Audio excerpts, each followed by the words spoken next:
the grassroots every year one meeting me babandaha as president na matie adia eldama komaso ena mede saade no akoye ejuma enti yede mede presidency no eba abe shemonsa as grassroots people na mo akankyere me adia ehiamo na makọ Jubilee House akoye saade no ama mo nyina enti we nyina me pese ye ebebua ye nyina na de puntu bebre so aba na ye nyina so ye nya chefa na edidija no so aba form kokodu ye me so me pese nyame adom say ye pe experiment dia na no yensa nye den yenko yechi but ye ni bre yentimi ento sa akonya we ento ntwere ena wi mahama awoye mampanya nidi atese Ghana ha uyi ni sinchan a amanyoni a okita din wo Ghana ha ene Dr. Baumia obia ni wa okra popularity beboni din eche doctor yesha aproboyi krobia ya koso mesha da hwe man kan ya mehu signboard be ye num u opposition asetra mo den nyama nye emwa anka be mobilize de ba koton no wa ye ne dada adane wo san kwa akosan ya kire ne wa kwa san ne mani nyina foforo mesramo pa adwuma ye koye se wa chere party mse metusela yete ase nye de wa chere abato ne yekoto de odi nkuni ndi be den ebe Ghana nti Techima North mafutu a mekani mesramo Techima South 2023 be kitampa so what percentages are obi BTN but popular votes the whole country yenya the highest over 1,240 votes. I think person mu beat Techima and amutimi nye me tuloto no di amamo I say penalty me the ball I dey atumanim se mo anhye a na ne esemo a enti mesramo mumma Dr. Banu enye boom say we are the only authority, that's the Attorney General Office, we are the only authority that can make extradition. But we need a docket from, an investigative docket from the OSP to be able to make this extradition request. As of today, we still do not have a docket from the OSP. We have made several requests to the OSP, written letters, written demands to the OSP, asking that now that you've announced to the world that you are ready to have this person extradited, and there have been communication to that effect that even we've seen communication to the effect that the docket is ready and it's only the Attorney General that can make the.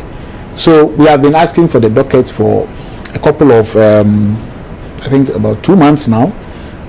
We still do not have the dockets from the OSP, and so without the dockets you cannot go to the American authorities and say this is the person we want him. No, you need to show because when they are asking for people to be extradited to the United States, they bring the full dockets of as if they are going to court, and then we take that docket to court for the court to see whether there's really merit for bringing the person down. We have to do the same thing. We also have to take a full docket of all the evidence and what we believe the law, and then we take it to the United States authorities, and they will process the extradition and bring it. We aso eni bebre na yese esi ehyiam na ye de tu enum se ejuma ye de hye emrantie ne nsa wo madi ama eni aso bebre eye enwoma wo mo jeje ebi na me de beto ho mu eye eastern region ebirim no o mo kire ni o mo chi nipa miensa o mo chi excavators dumienu motorbikes are now of galamsey for the ejuma na esizi enum excavator batteries is excavators no yaji enai computer monitors yaji enum esizi enum heavy duty water pumping machines are omo de ye omo dwuma esizi mienu fuel drums yaji bebre and the just obekoro and the apeti ho a ye kan pra ye yi edan a wo mesisi a omo de ntabo esisi a wo timu a wo ye galamsey no yedija tutu wo hyehye ni nyina na pumping machines and so yaji ba ko 24 champagne machines all so yedika dia to dwa no Enti we ni ejuma so a ye Nimos any blue water gas na wotwe abesimkwe ya kire se de fe wo sa de we hu se minister no a ye ne ye adwuma wo opepa ye fe brofo mu political realm se wo ye ni nua wo ye ni maami o wo ye ni papa o wo ye party ni ba o wo ye die o na se wo de omanpani din kura na e ba be ye che wo ba be ye galamsey no a ye ma wo kwama wo nye eno de ye ka kire obia esan se omanpani no so ne pepa nti wa ka kire wo se wo na be mu na se wo so be ye galamsey afi na be na koye de wo koye de license na koye de wo ye because ye ma obi akwan embe ye bibi en fe gu aban ni mu ase enti galamsey ekono eyo ko ya sorry na ye de na esi fom se ye ntena ho emma fofo na ne ye kwaye e da wase do an assessment and have a feel myself what parents are going through. I have observed that some parents are unhappy, justified. Some students are unhappy, justified, because he chose a particular course science and was given general arts or business. That will be a disincentive even for that child to really have good interest. So it means that the computerized placement system is not working well for the country, and I'm happy to review it, and I would review it. I'll put in place a committee to review its performance over the decade and then give me a credible alternative. What we need is meritorious admission. I mean, nobody would accept that you get aggregate 6, you can't get a score your first choice. What can explain that? It cannot be explained because that candidate has been pushed away by protocol. That's unfair. And we'll look into that, and we'll look very closely into that and see what we do. So my assessment here is that classrooms not adequate, dormitories not adequate, laboratories insufficient. And first and foremost, I don't think that state of emergency will stop illegal mining. If you declare state of emergency in one area, they will migrate to another area. So at the end of the day, the whole Ghana will be in the state of emergency. It's what measures can we put in place for it to be sustained? Is state of emergency going to be there forever? That is the question we must ask. You declare state of emergency, so for how many years? When the people continue, the day you leave the state of emergency, when they go back, we can't have state of emergency forever. So there must be pragmatic measures, as the President Mama put it, to make sure that we put in measures to sustain it, and that will be sustained forever. I think in my position, Ghana Water is not state of emergency, and two, it's not only illegal money that sold our treatment plants. You realize that Metal Volta Regional, private treatment plant is salted, Agozombi treatment plant is salted because of sound winning and construction. If you go to Upper West, Jambuse, I mentioned it, is salted, not because of illegal mining, but rather sand winning. If you come to Berikesi, River Often, first and foremost, I don't think that state of emergency will stop illegal mining. If you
Yamajo ene enyumri aha eye Kessben television eso na yatnase ya yede adwenkyere dwumadi ebrem said brother bia enyumre yatnase na dwumadi friends adwenkyere yabomode na yede abremu eye kabi na menkabi eho ensem na ene enyumre yebetoatoa ewo hanyame adoma Dr. Simon Boating Udwanichim ewo the New Patriotic Party atwoma Nwabieja South eho na oyo chochofo anasa chochofo bade echi edema the new Patriotic Party ono ebeba ha sanso na reference Hussein Ibrahim a spokesperson Emma the Ashanti Regional Minister also ewo NDC party no a ono so ebepiem ha na yedi dwumadie no amana efe ene nsama hodo a ewodwa so na ebenya daje na yedi eho enkomo ebesan ahwe ene Attorney General ene the Office of the Special Prosecutor twen mamentwe ya abeto sa friend say ejumakoi entem efa yenra Kenneth Ofori ata eho ensensem no ebenya daje na yerem na yedi eho enkomo ene enwumri enye no nko yebesan ahwe se ene Omampeni His Excellency John Dramani Mahama enra odi tudwa omra tisi for ekopie nanim se ene obehwe se yebete special court na afei womo a omode adwuma no anasom ya ba adwuma onfa kwoti kwan so edi abansika anasom yi omani abansika sebio yede ensem fra emfa so de bia mroman no yede omakwa akogina ho we ebegina aye Auditor General reporter wode ebeba no so na de sane pay akwa akogina sa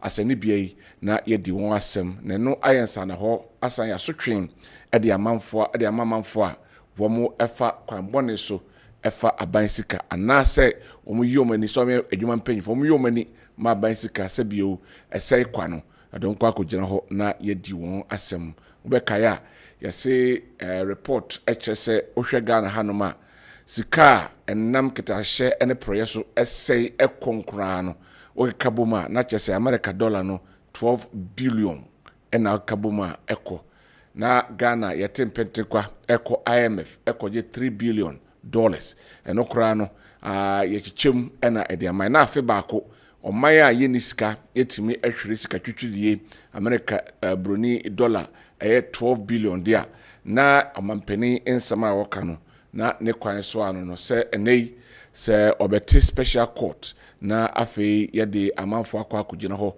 na yedi won asem obekaya Public Accounts Committee enen sama hodo bebre ekopiem ma omampeni emba na dwene amafasa ne ho ba ne ho so a eyese nei onfa saa asene bia sonko ya edem yemfamra na yemfa enisa ensamtene omampeni asensi so se obesan ede saa asene bia no aba ede behwe sansam no na yedi eho enkomo de toso miensa ne behwe the Honorable Minister for Education Honorable Haruna Idrisu ede abetudwa say afi CSSPS beka Computer School Selecting Placement System ya omo ede a place SHS1 for no oso wo hwe a odwene ho a wonte ase say ebi ebenya aggregate 6 nanso ne first choice onya nti ama ekame ayese eye system no emu emre emu na ho ti obeti committee na omasan ahwehwe eye CSSPS no emuyi na omo ehun behia se omo hyemu kena womo ahyemu ekena eno ekan ye discussions no ho enne enwumrei ya yebetoatoa. But there are other issues making rounds membo so kakrabi na yentoa so ewane ena parliament esan etnase na wotrase nsema hodo bebre ena koso aye Chief Justice a ote apakamu meka Justice Bafo Boni enei no honsam epie homa Speaker of Parliament refer edema appointment committee se omonko na omonkodi eho adwuma enye ndonko LGBTQ+. And also honsem EP our parliament. MNA ye Reverend Intim Fojo ena afe Urasam George se omontrase no monso nto ato nema se beya bill no ombedi eho adwuma eno so eho ensem EP na parliament krona ena the minority ya a parliament led by Osahene Alexander Afenyo Markins ede ensem ahodo ede atodwa omukasa efa kwan a ye fa so a eyi Chief Justice ene yeyi ne die Chief Justice Gertrude Araba Esaba Tokonu efri hono se enyade a etwa kwan mu anase enyade a efa mmra kwan so omampanin akyekyere mmra no eno de ahye no botom no no a ede ne pe eyi Chief Justice ede efri ho se saneme se ekoso saa ebedu baabi no ebeye din ebeye ade a ebeye nwanwana afei ebeye hu ede ama ye democracy no because abato no kra kwakoto a anhwa na they say ehu a ababehye Chief Justice say bibi kwakra a court the be justice system no as the executives no faculty kwanso chinchim na omde ahyo mbotom no nyade a ebeboa eno epiem ewo emrahye bedwafie enne enwumrei anase enne ema Osahene Alexander Afenyo Markins eka ho ensem ahodo ebebre eno so epim ho ene yenyantie say the former president of the Republic of Ghana, His Excellency Nana Adwenkyere Akufo-Addo etonsa efre all the 5 presidential aspirants of the New Patriotic Party enomo eye breakfast meeting na ne botan nyina ne se o ka kyerem se adwobreo obia nto ne bo ase eye campaign no mo kona ka be bo so miensa na kyesa abato no abaso na omonhwe se omo en kakasatwitwiri dia kakasatwitwi ye betwitwi omo mfefo no na sebio ama se yekoyi obi na se bi nyono ena owin a na afankofa asem amfamma na omunyina ekobenkrum agitum se ombema om campaign ho ate sebio omokoka kasa kasafin entia won yonko na de obedi ntwobia nso de obedi nkunim no omunyina ebeta na chi na afei omakokon no in 2028 nefe hwe ni panum ya homo hasa yelai ho yasem kuma omno masa kwabnaje Japan o mfanto ma na me ka wo kwabnaje Japan na afei honorable Dr. Yao Osedutwum Alhaji Mahmoud Bawumia Brian Champo ena the almighty Kennedy Akompreko Japan wom nyina na asalai no nanso omu pa ba mu a ensem nko a ene na Adwenkyere ene omahia waka nsema hodo ede akyerem omu nyina agiatum se ne kwan so ano no wom ne na ya adwene nti ene omu nyina ehwe se ombetimi aye campaign a ehote na bibianso etimi akoso ye enso ede ama eye party no na de ewo ho enso eno no nsema hodo bebre ena epiem ya enne ibenya daje ni akeka se boni nyina so a emre ni nyina beko wo message wadaro ma betimi dia fa 0551 599 933 0551 599 933 yensabeka na yakenkan ede amount yankone nhwe ye video su ba ko mienu bi na afa yemra na mema bedwafo akwaba na yemfa ye discussion no en hyehyɛ ewo ha ma yenko na afa yenhwe enei 24 economy no enei the Center for Policy and Security ede etudwane se timi baso pa ebetimi aye catalyst ede ama Ghana se ebetimi ama yempuntu no etimi akọ nenim yanko nenkoti ensema Center for Policy Security womo ede etudwa efa sansam no yenti ensema omne tudwa 24 economy program has identified the potential around the Volta basin, and it also considers the special impact of consideration, the fact that Ghana's development has concentrated in the south, and this Volta basin, the Volta economic corridor, considers development in the middle belt and then the upper belt of the country, the northern belt of the country. And We think that is something that we should commend them for doing. The program also, based on our reflections, also projects alignment with regional integration. With the AU, we know the African Continental Free Trade Area is also aligns with the visions of ECOWAS. And it wants to project Ghana as a logistical and agricultural powerhouse within West Africa. If implemented effectively, this program, if implemented effectively, it could serve as a catalyst for inclusive development, job creation, and sustained economic modernization. Observation number 4. The 24H plus focus.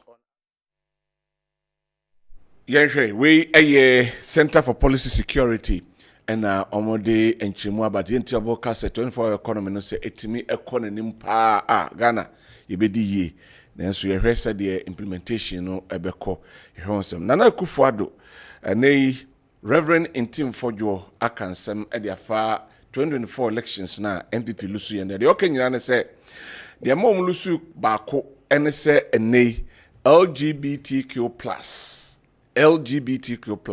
bill na ekoto na Adwenkyere Akufo-Addo animu a one sign no se ka ho bi ene ma party no elusu 2024 elections. Yentin sama Reverend Intim Fojo edituya.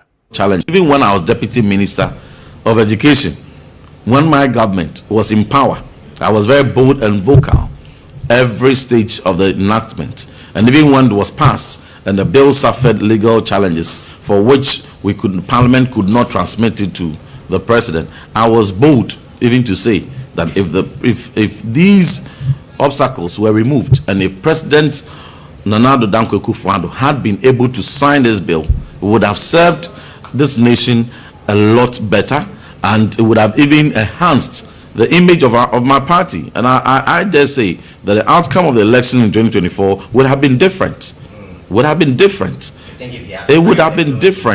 The outcome would have been different. I've said it way before, we even voted. After we voted, before handing over, I have said it so my position is consistent.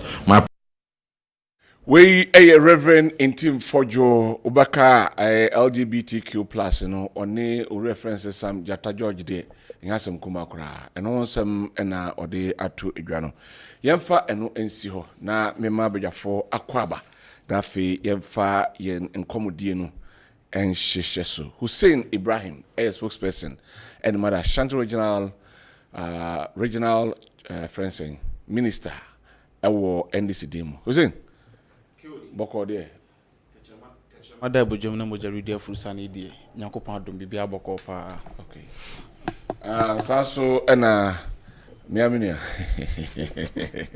Dr. Simon Boateng doc minia boko de boko na kakra eja yenu no mandisi for no mo se o man o moye nanso mo ankasa ho o de mebisa o mo radio so mo supporters no de bisa o mo kokko say niema te say mo ankasa ai we de ubisa no radio so ana TV so a onka nti we de kokko obesu ama wa kwa be yi sika de ache eno nko ani ade ye na o man mu for no so esu apart from that day nyame de enko ache. All right, so let's start our discussions. Yes, shall say from the office of the special prosecutor and the attorney general ningina efa ken ofori ata kuntum kununku na enei obekaya general nimu ho a na OSP e charges be ball the former finance minister or prefer charges ahodo ya ode ebo no a enei or prese womra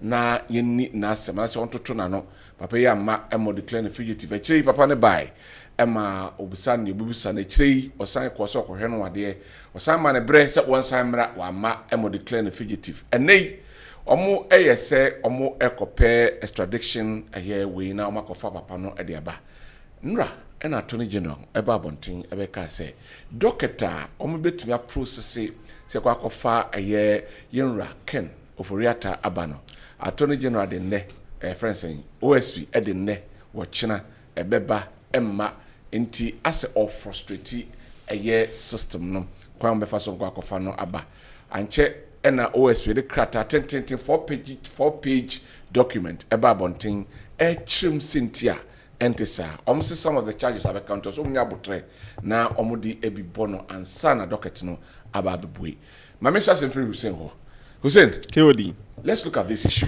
now. Views on that. Yes. That's in Kwenya Osade amame we dey mechia na mabɔ Kessben fo nyina mebo mabaso production team ni nyina we dey mechia ahwefo a magyebre a mo hwɛ Kessben TV enwumbre nso so na we dey yeti rote kokɔ so asase so dey na nyankwada me free Dr. Frank Amwakohene aso ye eneba Dr. Frank Amwakohene de nchia kese edema asantema nyina sisia me ne wo kase wakwa koduru eye China man mu na koduru ye no eja yesi enkoti aduro mbra no ane ahan China okọ ye nye boni bia ya asantema mpunto ne nkoso ntra ene me ne wo kase ma so positive bi social media chere say one akukuda makwa kuhia ama odi asantema mpunto ne nkoso ato manim ama mo so agi atumu say ampa ye garden city na China for no ba Ghana nyina bi o moti say garden city asantiment mu ba garden city aja ene me no kese niema esesa e wo hanim so no e wo say eboa na bibia sa ye den ye okay enso so e wo honom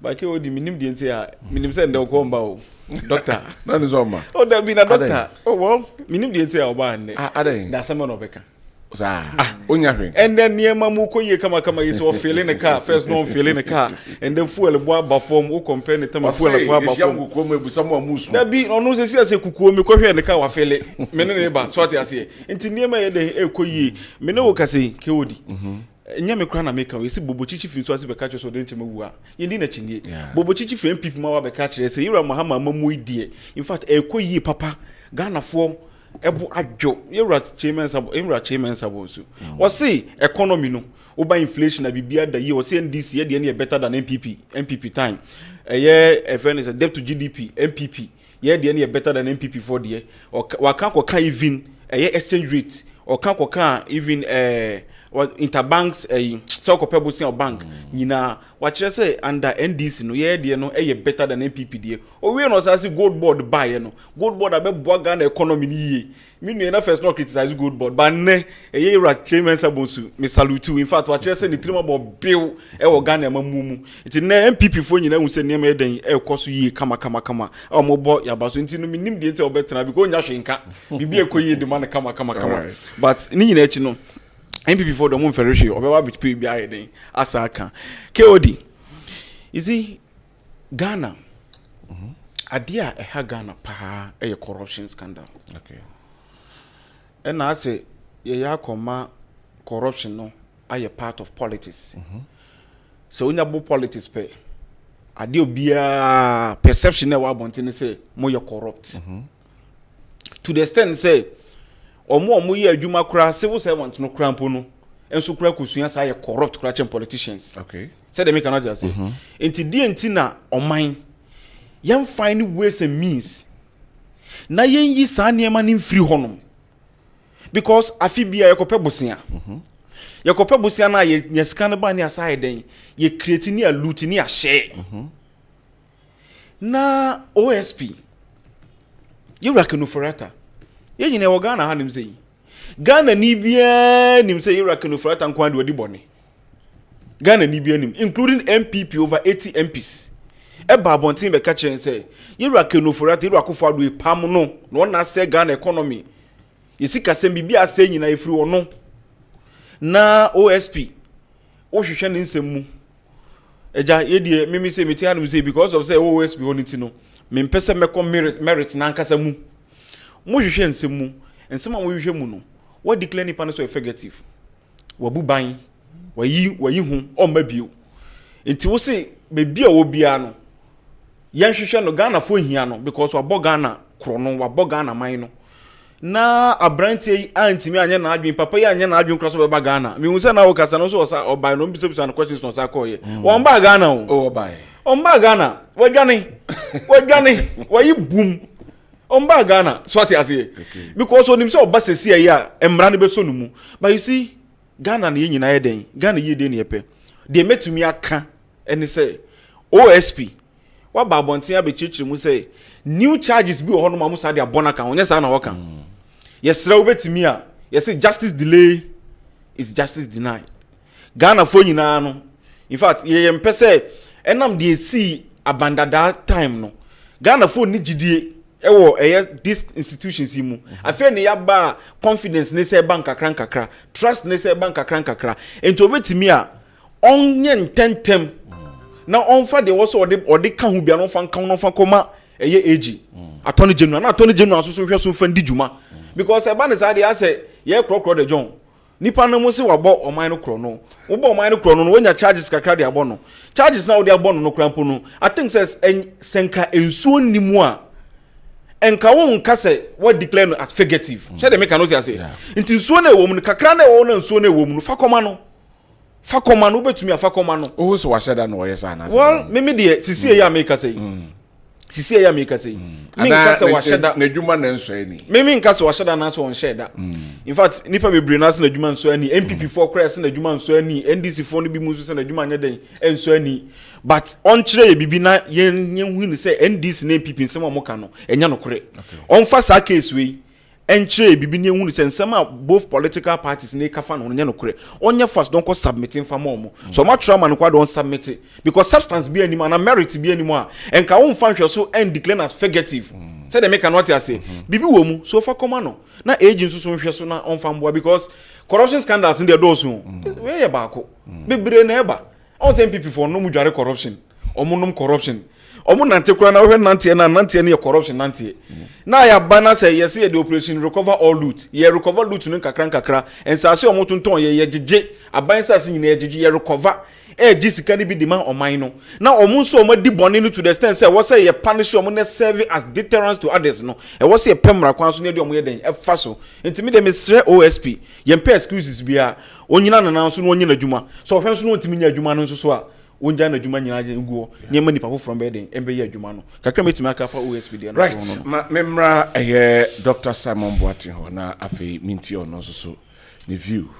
Okay, mini ake wodi mechia woni wahwefo nyina mechia santiman na santiman ra na mishra na me bodia na ja wakoa madaho kra mechia MPP man yeda yewra ekufu ado ase se bimpenfo se pani ofia ene wa show leadership a friend penifo nyina na hwe enije ne ahomeka penifo nyina de kwajiso mu ko na neso ani okodio by 31st January de na ya wie ye de na aka ya no na no be ye ma say be ye chief of staff against national chairman ho na corruption scandals ahodo ehihye omuntu memu enye mpie no be gakra na enye biaka so mo be ko contest ndi omo ade beba na eja ya kan bi kama ndi ye dana na kufu ado ase wo leadership akandi esunko anwaye na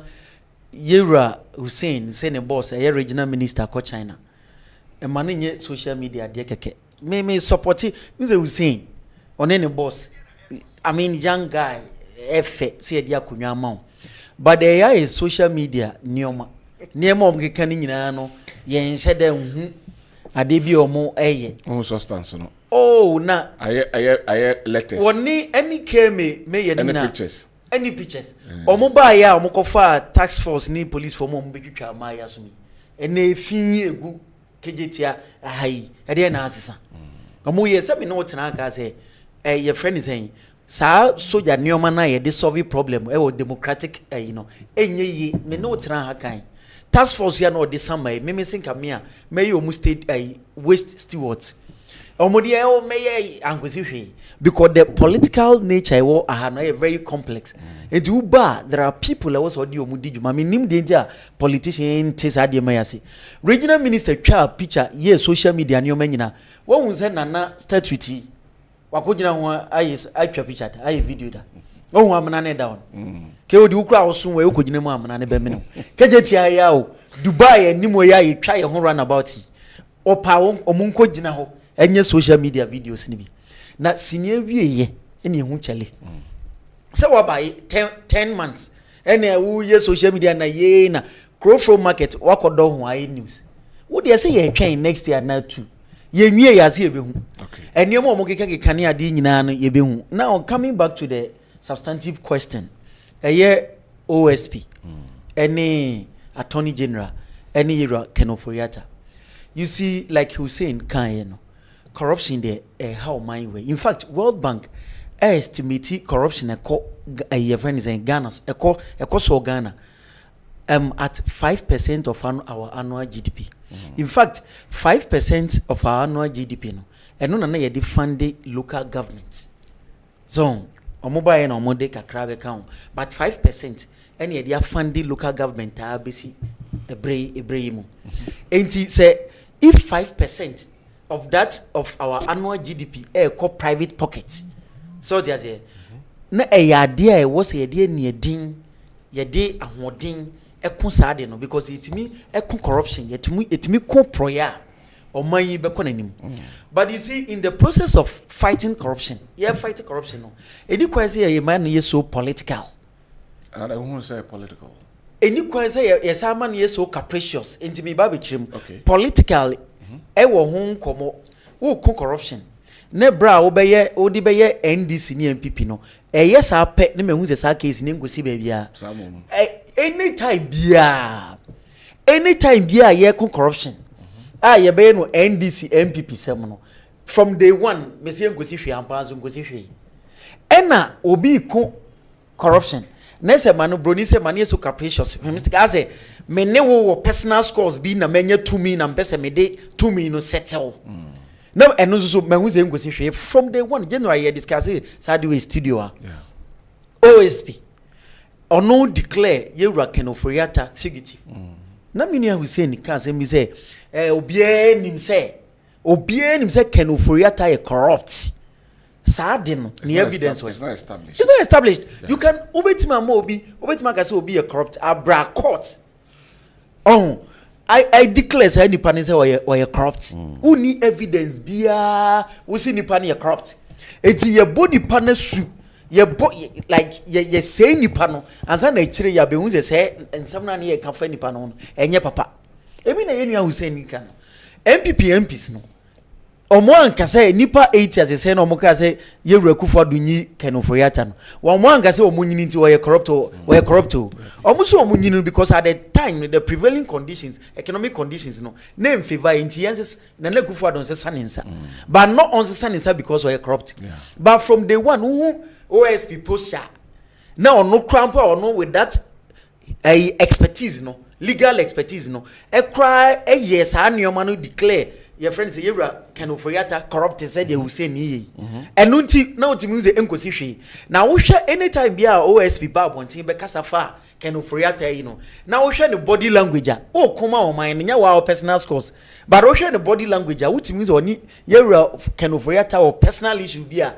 na or settle or best odigu nanim ase it mean from day one me won say enkosi hwe to even declare Yewura Kenoforiata fugitive no at the point I didn't like it. Let's be fair. Yewura Kenoforiata an investment in this country as against OSP investment in this country. But say, do you think that Yewura Kenoforiata be sacrificing investment in this country for what? It you obi say what dream also be ediboni obi de no wa ko hye ketase hye any proyemu a yamma all the 2 minutes to make sure say you bring those people to book. But ye press conference. But the issue is that so bring the person to book. Bit pay wabona wama. Wabona bra na yem tutu no. There are questions I want to ask. Me yare or the reporter ba wabaga na hanom. Wasashen. Is it not blatant disrespect for 2 million who has been wanting to know yes? A lawyer for no near him the for no say. Even at that material moment, you know, OSP no had an alternative way of getting Oforiata.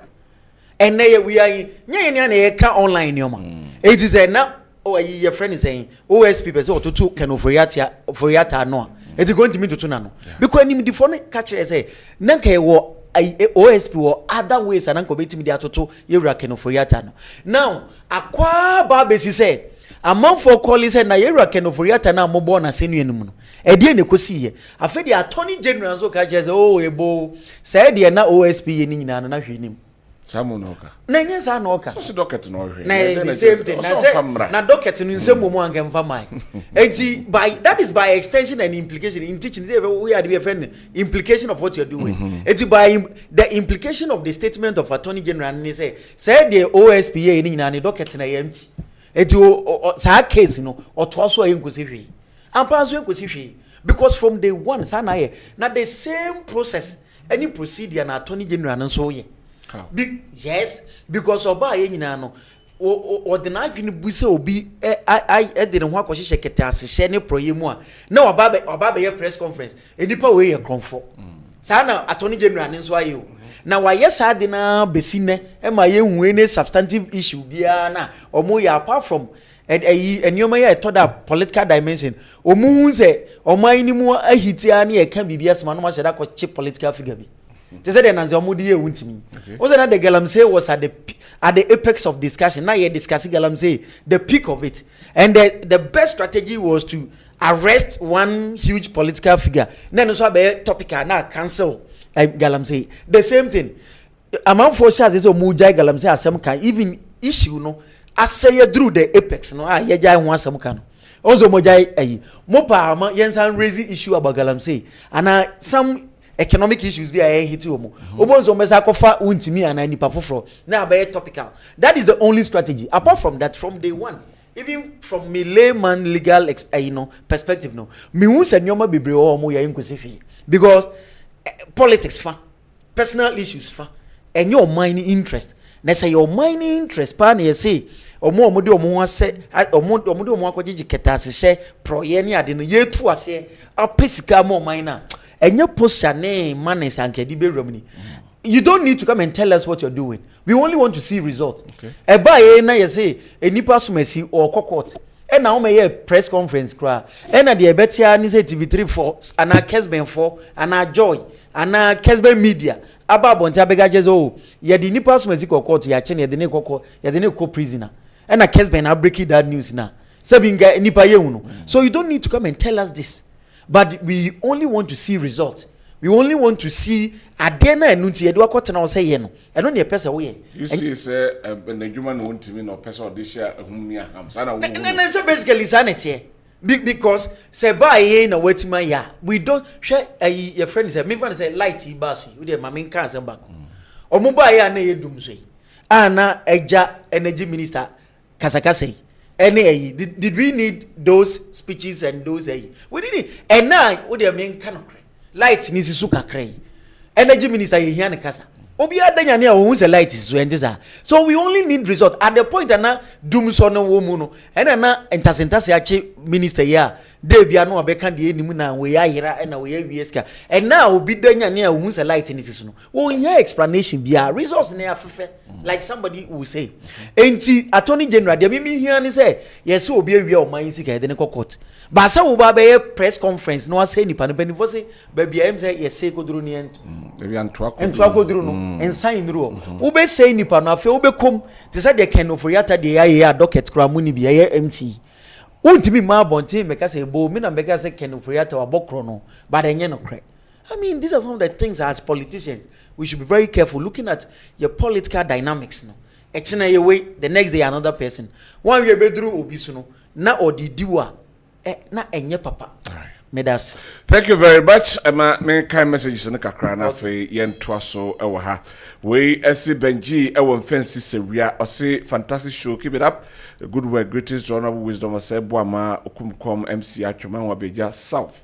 Right, yeah, that's it for your message this evening. OPK Patriotic Voice will go so or no I say it is very shameful, incompetent, clueless and deceitful that Mohammed's NDC government came out with press conferences to disgrace Honorable Ken Oforiatta on corruption, but after so many months they can't prove, even give a docket with evidence in court to prove him guilty.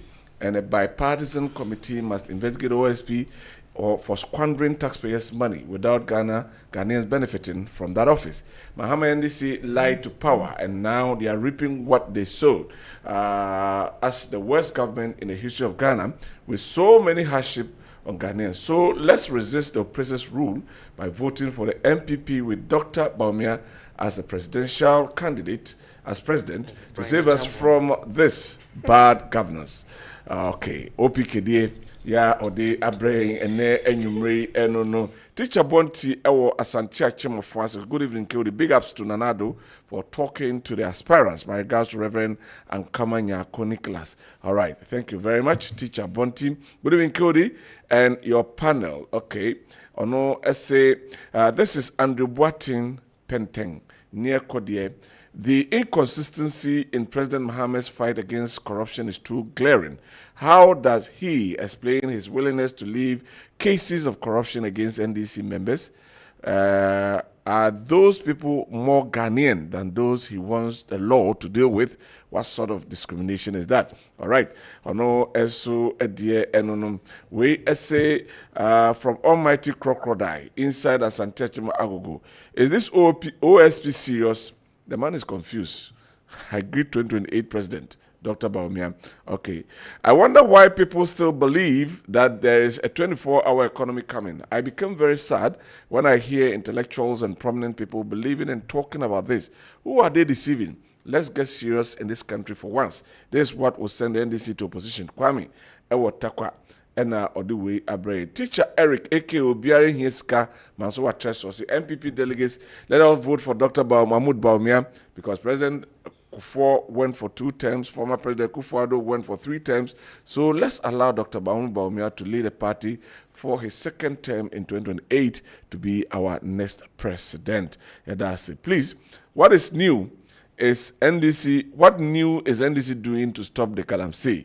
The usual way by seizure of excavators and sending party boys to Galamsey's side as security forces. Save Ghana, oh God, from a few years, Ewa Asafo, Ena Odiwe Abraham. We say, good evening, KOD. Please kindly advise some of the panel members to stop the cut and paste of their submission on the show to denigrate their co-panelists as if their wisdom is superfluous, and allow their party members to insult them on their Facebook wall. For your party supporters to insult a person is childish and irrelevant. Why should you post a video of someone on social media without his knowledge? We should respect the viewers on this show. The person who is doing that knows himself. One MPP member has stopped coming to your show because of the attitude of that person. The earlier you take a step, the better. Don't be swayed by power because power is transient. Nana Amwako from Ena Odiwe Abraying. We see Mr. Host, this MPP man always tries to belittle his knowledge about the Ghanaian, how they feel. Ghanaians are better off than MPP's 8 years rule. He should be ashamed of himself. From Mark, from Wa, sir. My name the Wakan now, anyway. Maybe an old one now Wakan. Good evening. He said, now Ghana is a lawless country because NBC are buying Mahama Patapa, Huna. Vote for Dr. Bawumia. Okay. Also, Odie Enonom. Hello, good evening, Mr. Host. I'm David from BBNA. Please, I know this is not part of today's discussion, but please, I'm asking you this question. How much was the 5 aspirants for the MPP paid, and what work did they do to be able to afford 46 billion for just being leaders of the party? The truth of the matter is, so in your one so if that is the question you're asking her, the best of the knowledge I know, he should be able to raise that amount, not from his own pocket. In one bottom fine, but you see raises scano. But I'm raise friends, engineer Kwabene Japan was who went to me and raise it, but still okay. So that is it. Hello, good evening, Mr. Host. I'm David from being okay. That one has been read, David. He also have been read. We say, you this NDC guy, hey, continuing doing your propaganda politics. How much is government settings, scam government? Where is the state of emergency on Galamsey? Chia, NDC 28 is coming. Kobi Elembele Ena Odiwe Abba. Or say, what is Hussein talking about? He's today advising the OSP to deal with Ken Oforiatta fast. It seems he doesn't fear God. He should rather advise them to deal with Sedinam Tamaklo. The selective justice is too much. Master Planning Junior, policy analyst Kentampo Ena Odiwe Abraham. Good evening, Mr. Host. Do you know that NDC guys don't know how to talk? That one I don't know. Yes, that one I don't know. Maybe you have seen something. Good evening, Cody. He said, I'm Mami Bruni from Seria Junction. We give thanks to the former president for his advice to the 5 aspirants. Okay. Also, oh dear, no. Well, so good evening. Please help me ask NSS, when are they going to pay our allowance? Why are we not Ghanaians? OPK, I will carry. Okay, maybe some why. Indeed, NDC is really blessed with super communicators. Host, please tell Hussein to reduce the punches, else MPP will totally collapse. Okay. What I love about Hussein is he always beat you with facts. Doctor, next time when they send you, tell them you are not feeling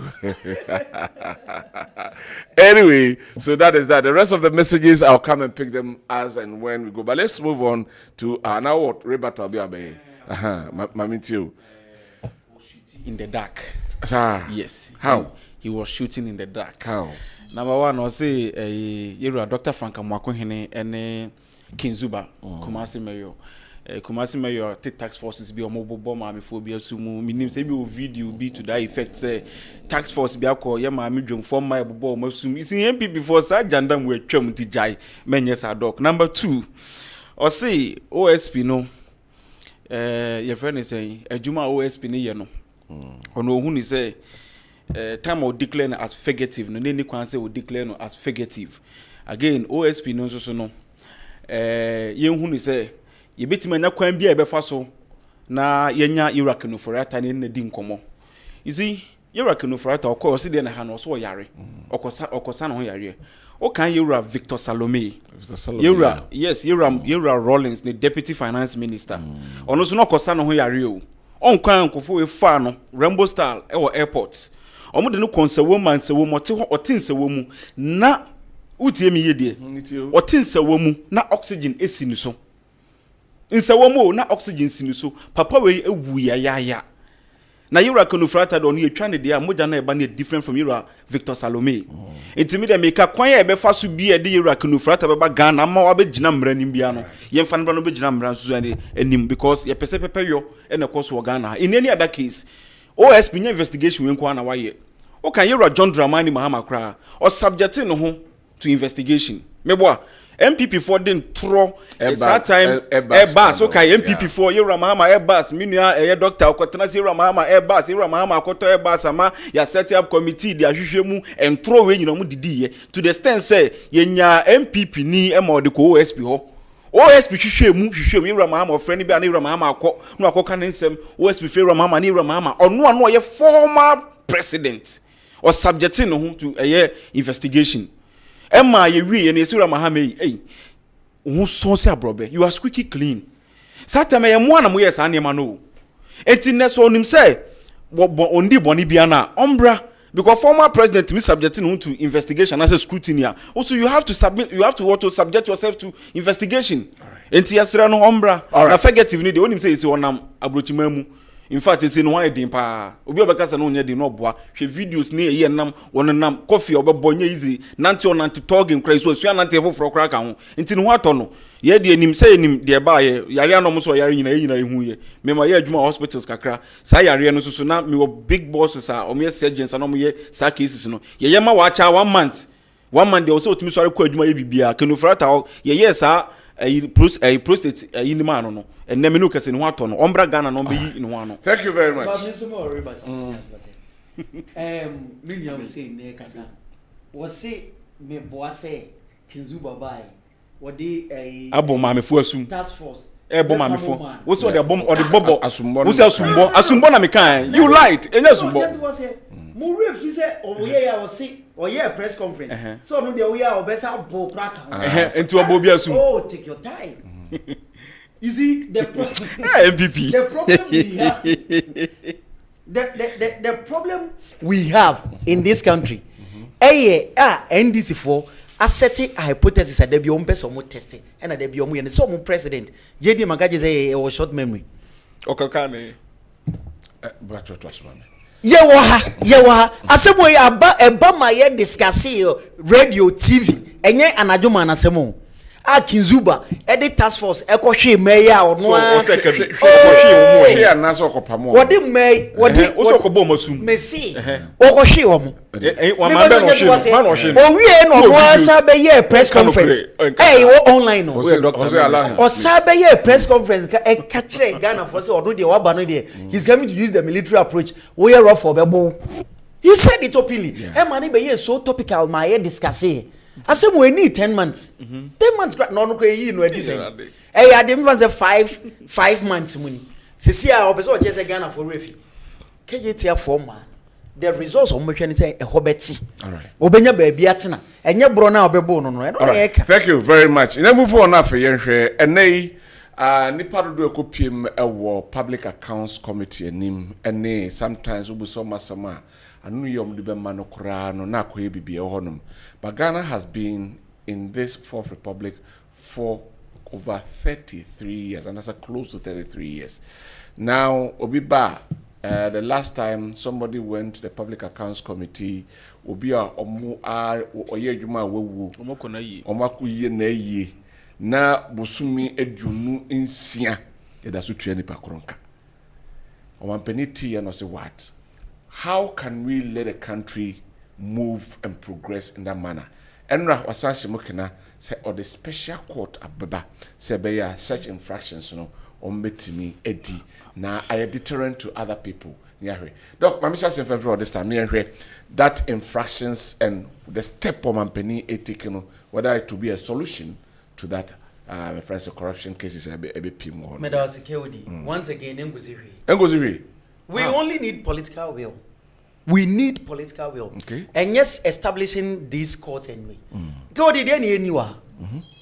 Ye will be or Ghana ha emra institutions. Nina ye be na debia me catch rank of say to take the best decisions. You must be guided by history. Court Benny and fast track high court. Court Benny the one when economic one way fast track high court way. And then in Ghana hana everything boils down to the politician. So politician as a interested in special court.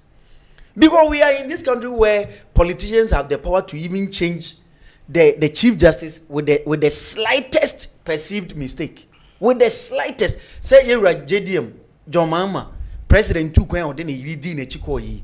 Or by and no be the petition co. Say, Tukwen, what do you do? In the car or cobo on hono.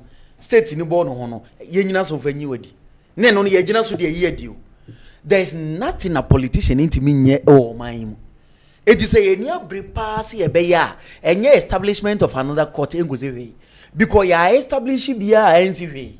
What we need is the political will and the empowerment. Say president and a politician may not just say or distancing home. Every court system na court in Edijuma. Here obetma court special court. Say ye Mimi Simona. Esa say me MPP ninti. Ahode e dibehye munko. Say Hussein. It only takes one call away to stop or to impede the process.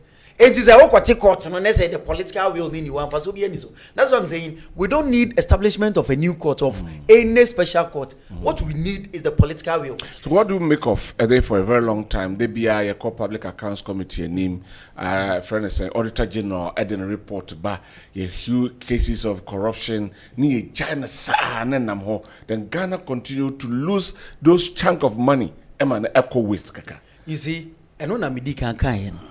Yeah, the way is to fight corruption on my man. Yamana is so political. And until the resource. That's an ordinary worker there. Me find ordinary worker there. How do we attribute that one to corruption? Because to politics, because Ebiana on the part of the crowd don't know his political background. But as a nation, have you done well in fighting these infractions? And no make say the way is he fighting corruption. You're interested in the politically related corruption, not the technocrat. Okay. Example here, a technocrat, no, and for so many months, he be crying a politician, MC, anyhow, and I'm even say head of anyhow. But the technocrat has paid the salaries over months. So case whereby people are not showing interest because your ministers also and so. and yet CEO so and so. But a technocrat be a but the come person more that corruption studies no. I told them about dissect. No more me share the amount of money a yet technocrats no. And involved. Any the amount of money a politicians in involved. You would see say even what the politicians are involved, they are aided by the technocrats. But say any politically related corruption. Any corruption, any proya politician be manyophobia and enye ye nyina ye nikura nko emfa ho because ye nya any political capital but the fat technocrat your friend is saying the technocrat being there na ya relax me one so the technocrat na ebo o manyika it mean practically say ye use our political interest in feel na ye adwin say that 5% now World Bank I estimate to be your corruption that GDP we no na ye niku say there be sa de na ebo Ghana ka enti the interest ni nyina beto nchen Nia make sure say babia tokro da bia ye tuatua.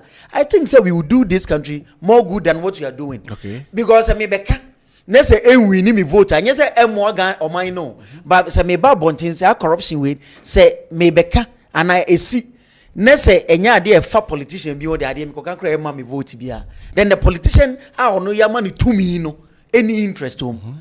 So there's a say technocrats we are in some no e form no. I think say politicians, NDC for the NDC government must show more interest. But the funny part is this: I don't know how video ni ba bonti now on the social media. You will see Hussein in Nkofo. Share sa video now say sa committee na ya tene no na the NDC be call opposition ti.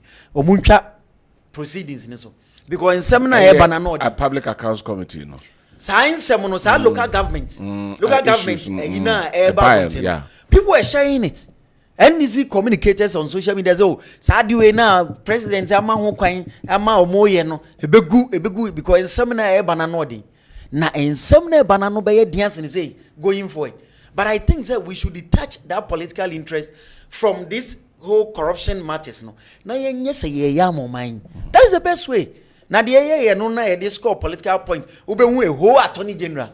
No about bontin what attorney general tise and our OSP atise KOD ebia abokro no bi oni evidence bia no ye si wan wani KOD abokro no na ye hwehwem no aka ni saa o ye beko beba ye nti hwe but what the ba be score political point what the ba be vote nye se obeye the abo man no ene it mean I think so we can do better not establishment of special courts basically but for me I think so we need political will.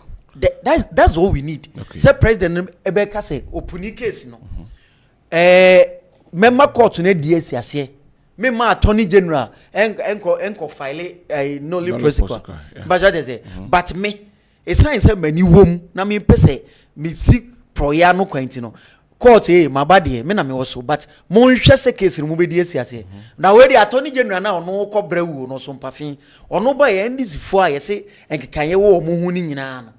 Waja omunyina akoka oze 8 years kamubedi amodi yesi legal wheels no it grinds slowly and especially criminal matters no would mean jump into conclusions so easily it takes time but ono by wabeja is ankofu ni nyina court omugina court ayedi omansem no and ozu say other political party especially omo MPP mu no and osam na we the buman we the bray enti ye de ya no kansem foforo ne ye de ni oye I had the fofro.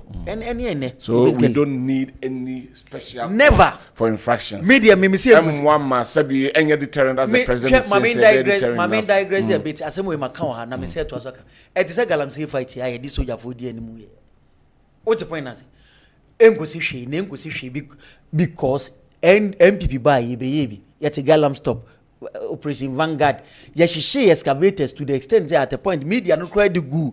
Party ni say government ni say na mo share excavate ade ne yenye mfa mo man no ne mfa nye we enne de omu ye the same thing we easily forget history and that's me say we take a decision be guided by history ya ye bia anye that military approach na makanewa emwa the same thing ye buy ye say ye emfa so bia ama why I don't know me kind me see the apex of the chain of command of any security service a politician. Pastor they say soldier ni no do a commander in chief a president oba a regional resec a Hussein boss district municipal a MCs ni it is a yakochi ye ko politician biya concession so it is a call away from a politician to impede the security personnel from doing what they are doing. Sadi omo na enya ma ye ni nyina no. It is because omo nya politician biya concession so nko she ne machine. So okọ sa omo organizers ne omo chairman ne omo aye omo dia bayina. It's just a call away to impede the security personnel. It is the same way MPP investing over $100 million. This operation Vanguard operation when young no. And these people have come and they are doing the same thing. What's the point I say? But I think that there are other alternatives. I mean, the BIA say, let's use the chiefs. Let's use now forming committees, you know, for new politicians, you know, at the helms of affairs from the committees now. You know, name for or hinibi. And for committee assembly member be anyway. Now, boy, you bad the same thing. You need 2 million as a baby. You say a court special court. It goes away. But they say political will now court now.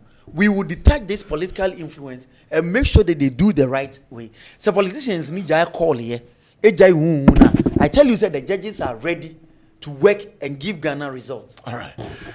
Hussein, Mamitio, President Mahama advocating and I say Oka, yes, advocating Oka, say better special court for these infractions.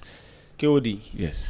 And then there's a doctor or shoot in the dark side. And was shoot in the dark side. I don't know. You see, me menene ya dream. Oh baby. Baby so ha menene nya dey. Dark in the moon on the yard, no. Baby a menene ya dream.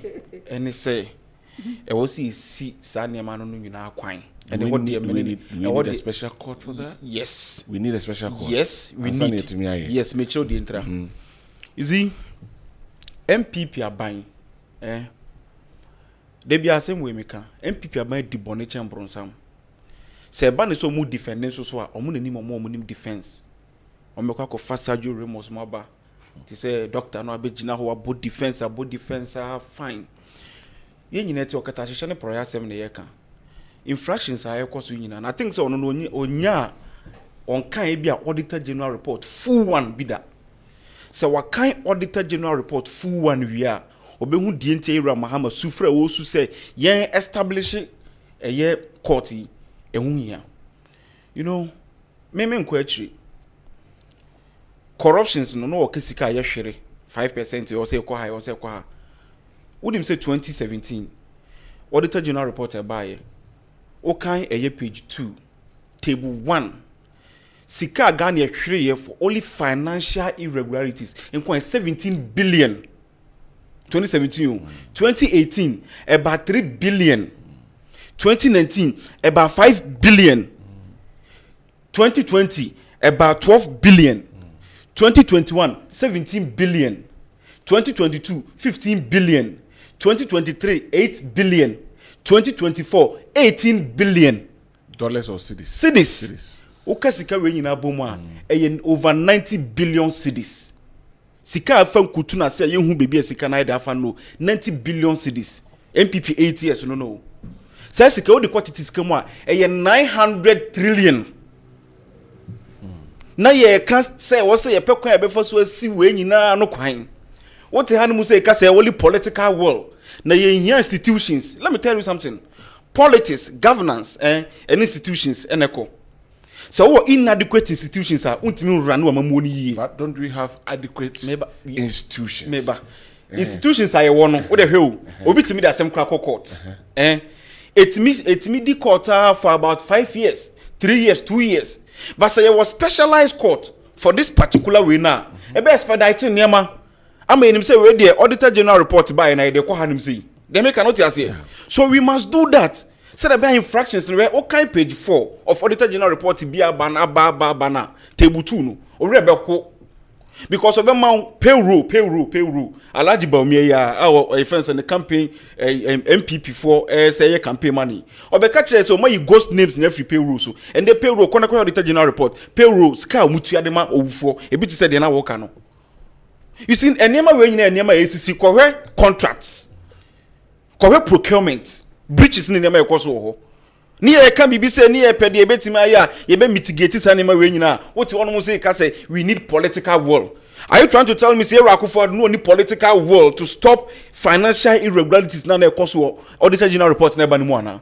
No any will. Does it mean say Akufo don't want any other irregularity? All persons past government have yes. have So I want him to do that comparison as I have done this comparison.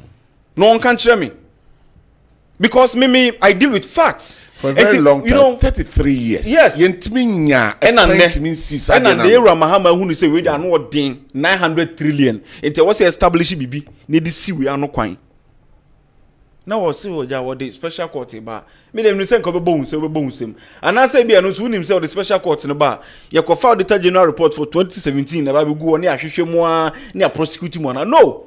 Yes na be ya you see emra bia no e da kro na ehye mra no. Ye starting mra no kakra na da kro mra na ye adwuma. Enti se yan starting na da be na opese start bio.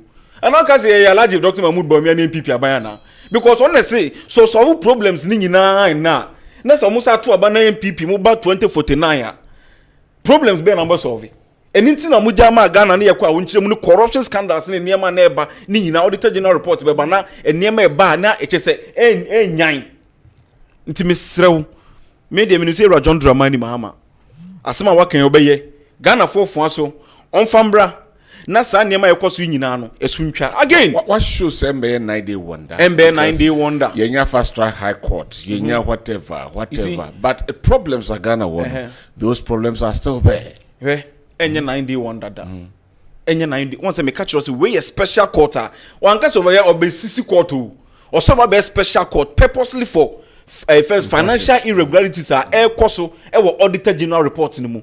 Enti we nye court system aye ba be 60 court na dey aye e bia general ayi bia we a special court for you know. You see, what's that make statement be say MMDC is negotiate local government or parliament no. NDC for share videos so munja na na sade be ko opposition. Minim so di local government omo hye check akra. Obehu say NDC e ba mu. In fact, 5 months echi ansa na Mahama e appoint MMDCs. Sempa to dem ka uti. Omo ba ye no, de omo koye ye ne ye account. Enem omo beto ye, mo ma ban eye ye omo beto ye. Project a mo ba ye mo anwie, project a mo start ye photo sika na edamu. Omo ba ye sika ban so dia ba e no mo koka wansem o. Enti se woni ma budget events and local government ne de. E wo se wo hwe ho ni yie. Eye mumu niema ene e ba ne be kan wansem. Ti se sa na wo kan de ende wo se Ghana for sa hwe mo niema yi so. E niema o mu hu ya etan yi. E hwe so sa to abatia mo 2028. Se sa na wo ka common sensically. Enti me srew. E niema na ndi se ye no.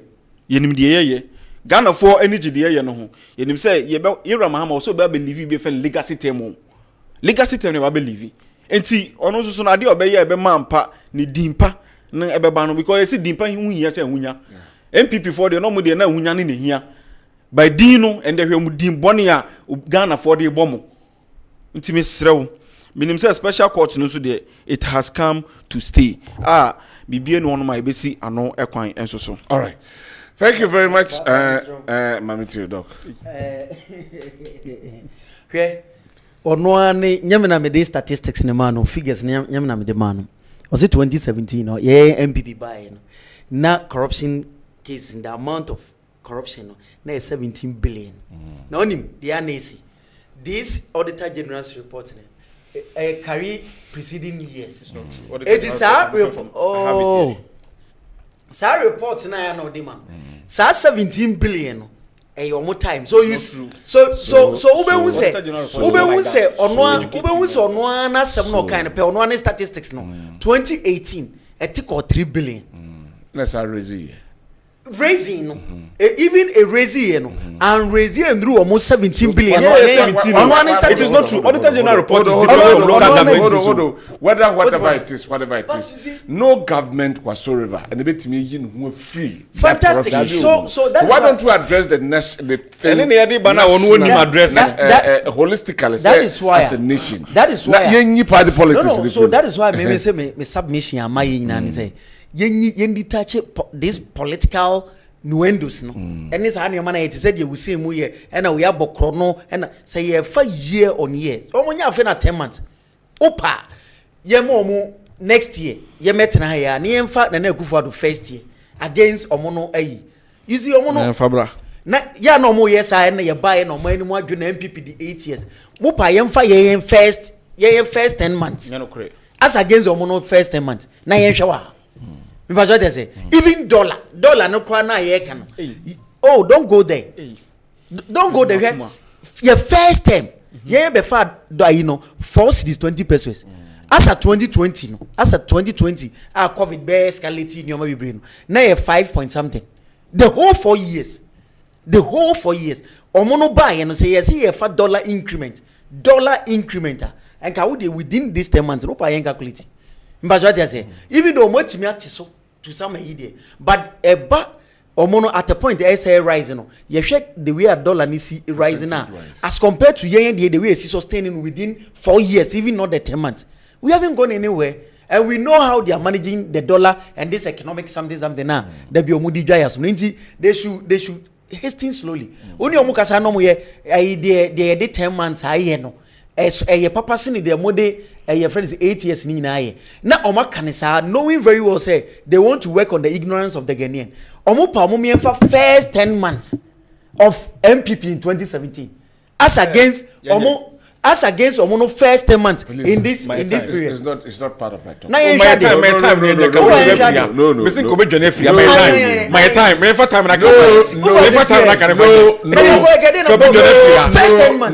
time. Part of my discussion. In 2017, as against I'll come back. We have a discussion. I'll give you that chance. But for now, let me carry on here.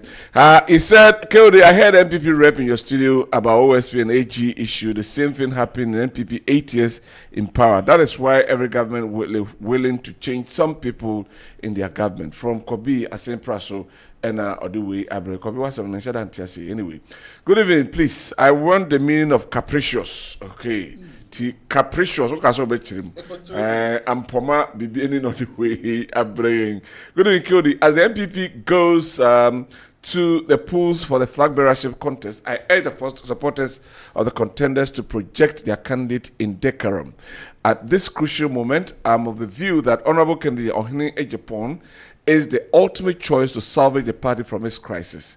Ken's message resonates with the grassroots, the poor, marginalized, and vulnerable. Delegates should consider him. From Professor Jabin Boja Solomon, Providence Heights University College. Okay, Prof, thank you very much. Why should President Mahama establish a new court to deal with the corrupt government appointees? Doesn't he trust the existing court? All these are just settings. From Kobe, Bongrit. Okay, and yet when your government appointees, so we a technocrats no muti a jubomona. Wamatra Wachana, omnim every nook and cranny of the Jubanumuno and Semna Oka. Where is it good evening, Kyori? I'm Ibrahim Suleiman from Manji Tain District. I am very proud of what NDC has done so far. If we were at where the MPP left the nation is how the NDC had it today, we would have been doomed. I want to ask how much was $1 per city in 2025 January as against October 2025. So if MPP think they can no longer live in Ghana, they can go and leave Ghana for we those who are willing to stay in it. Mr. Mosaka where the amaphobic opposition. Anyway, good evening, Kyodi. I think OSP work under Attorney General. If Attorney General have case, can't he send Ken to court without OSP from Joe Asokore Mampo? Docket docket no OSP. Just say Biaka's Attorney General and sign different investigation altogether and start a bit on the docket. Anyway, good evening, Kyodi. Please ask Hussein about when they are paying NAPCO personnel. They are 10 months the stipends since they use it as their campaign message. From Homo sapien prophet, I have a name. Okay, or somebody a campaign to Mabadia Muntia. I know or they are to I don't know. Good evening, Kyodi. Greetings to your cherished viewers. Junior Sami Jemfi is a fantastic orator, but with brilliant communication prowess, who always adduces evidence and facts to buttress his point. May God bless him. I'm on my henny. Junior Sami Jemfi, anyone who's in? Hey, sir. I see. I never knew. Anyway, teacher constitution. and I say a teacher Kujo Watepa and Yunasuso. So why is it that the investigative and prosecutorial institutions in Ghana are able to investigate and prosecute past government officials only, leaving current officials untouched? They only start working when there is a change of government. Where is their independence? Where is their professionalism? Where is their impartiality? Where is their integrity? Where is the AG on the neck? Why is the AG on the neck of the OSP? I thought the OSP was supposed to work independently. The OSP, NIB, Yoko, etc. have been politicized and can be trusted to deliver justice. Okay, yeah, that's it for your message. What I see is that the NDC is in the process of retaliating. So the MPP should not think that a member of NDC will be in court for anything in this 4-year term of JDM. It is not about Ghana, but MPP. One founding map. We say, okay, good evening, Mr. Host. NDC can do any better for Ghana. Cannot do anything better, okay, for Ghana. Greetings to my MPP people. Okay, thank you very much for your message. Mr. Host, tell NDC man he should apologize for using MPP and comparing to Satan. If not, next time I'll get him. Hey. Anyway, so the MDC man is there talking about the cost of living. He should move from Kumasi and come to Bole Bamboy and ask about price of food. He will run back to Kumasi on that day to Kumasi, Gabi from Bamboy, and all the way Abab. So do you know that some of the blue water guards are security to the Gala people? If you don't believe, call these numbers. I'll give evidence. Number, or the bank I'm afraid. Or also head or the brain. Please go the. This NDC guy is not serious. Stop bringing him to the program. Oh, sir. Okay. Nana from Cape Coast. Why are you playing politics with everything? NDC. Nana Kruya. Ena Odeweyaba. Good evening, Kyori. Please. Ask Hussein to give us the Auditor General's figures for 2023 to 2016. The American Wassan, no. They become 2013 to 2016. Also, we found the Ebra. No question that good evening. I am Audu Ismail, Junior. Junior Sami Jemfi knows his staff. He's giving us a brilliant show tonight. Greetings to lawyer Chapman Ziga. Okay, yeah, that's it. Good evening, KOD. He said, I'm Charles, watching you live from Gabon. Please read my message. Okay, I'm reading it. Please ask the NDC man.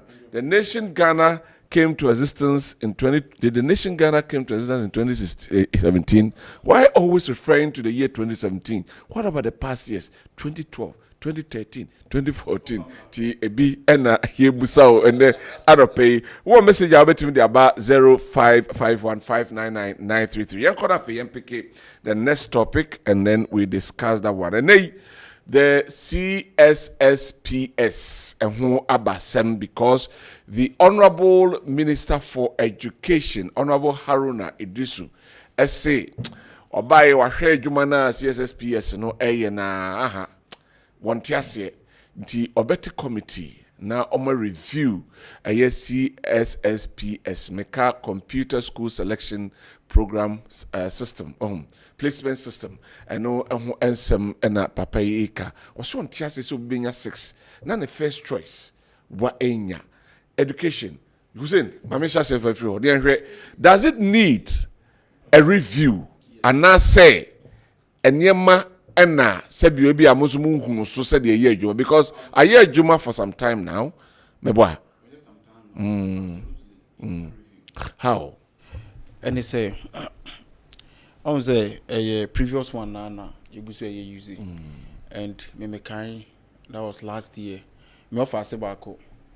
Onya aggregate was it 6 no onya 7 rather 7 no onya 6 na dey my friend binua onya aggregate 7 and school am no koto ye no am no koto dwabin so no so pay opokuware nti na edin ye fafufa mu na ye di ACC and ye no abi na eja ye fa so an ye man ko nya school aweden ope nti eja sa wo fa so de bia wo fa kwan bi so no se kwan wi de enye then I was a one kasa no osisa wadwen na wo hwe kwan foforo ebefa so ebetima yeden aboa me metimi akasa ba we ba ye no education sector wa ye niema bebre in fact omo bona baso but I think say we nko ane ade a me hu say nkofo criticize and I heard the way aban we so ye no you be a constructive criticism e ba na nyina no ya absorb we are na ahwese e be ye niema e beboa omo nti o hwe education minister yura Haruna Idrisu ono ankasa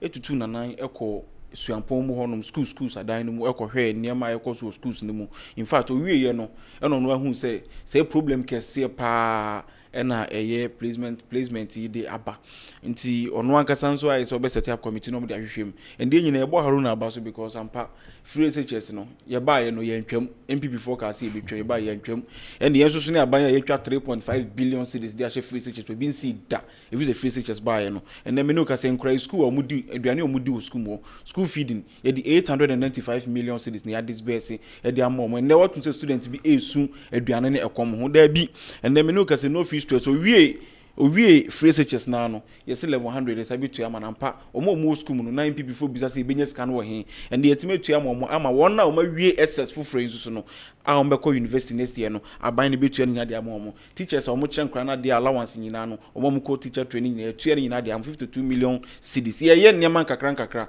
but I think say we nko any challenges are ye face kakra and Matisse say on the 24th of this month and so His Excellency the President Yura John Dramani Mahama gonja ni leadership slim say that opinion keso ya o sin so man sa no ham okwa commission bibi okwa ko bibi ano a beboa ye nuane ma omo se bi disability for no omo a deformity bi aka omo you say disability is not inability into omo so omo because we share recently lawyers omo we school omo we have call omo to ba na me hu nkofo ni bia na epia omo in the education sector ne de eniem ekoso ye kama but Haruna do so hu ni say placement system no eniem ekoso ho nye no they met me catch up by no say omo nancy form but is it not a case of say because that political we are bad there everything changed hands. No. NDC you are not like that. System no. I can assure you, say go to education ministry. Go to education ministry nowadays. That's what I'm talking about CSSPS, no. Yeah, and I make an omo he for some. Omo na ye adwuma no. What you say? Omo na ye adwuma no. But say omo the event saying eyi ni nyina ba report ne ba wi no hwe no hu say ebia it was due to incompetence and I say wona no mo selections na say niam no ne course so na mani na then obehu kwa obefa so dey den because report ne ba na recommendation tato a ene betima ma na hu de obetimi aya ebeboa omo so metima ka kire Ghana fo nyina say NDC dwene mo ho education NDC opa ban of education why NDC because NDC no wo hwe wo ba start school or start free primary no akọ SHS wako JHS or JHS and SHS and so na universities wo hwe schools say yes nyina NDC na schools bebre wo Ghana acha ban bia NDC schools bebre because you dwene your mother ache ho ye ma me professor Jenana Opoku Agyeman so ono so tima boa ma ne emma omo enkurase nyina hu say school no say wo ko school so a ebeboa ama esi abridge the gap no sa gender inequalities ne sa ne ma na ewom nyina na mpa ya be ya ma na boa ye ma no mutimi ko school mo remote areas nyina nde oba bi wo ho menstrual poverty edu say ne menses ba on to me go school because onim say okwa ombesere ne say intino ye ndi saban so ba na etwa sika ene ya cheche bi dia mo me offer ase ba ko o free enyinam so akura bi ase one of frame no say bra ya ma me pad ne bi nam say ende hwe so yi eye yero ma dwene mo nti edu hono ma ko school se ne be ya da cho betima be say ye ma me professor Jenana Opoku Agyeman ti esram university say wo Ghana nyina so no wo yi colonial time free hono ma NDC university cha ban bia MPP omo ba ATS ni not even single university no matima see area enkofo wo mu a omo ko school ai bia do level 100 200 300 by NDC university say wo Ghana wo yi colonial time we ni sisi ye nti adwene education sector hon ye be education no susu ye free SHS ye na start ye abra Yura Mahama ko commission Atamis community day senior high school ko commission audition progressive about a year 12 million cedis audition mu in fact I was part of omo benefiting free SHS and Yura John Mahama day students ni nyina no absorb your fees e ma need to have 5 to 10 cedis to be a school 2015-2016 academic year no nim dey make actual dey make nyina nti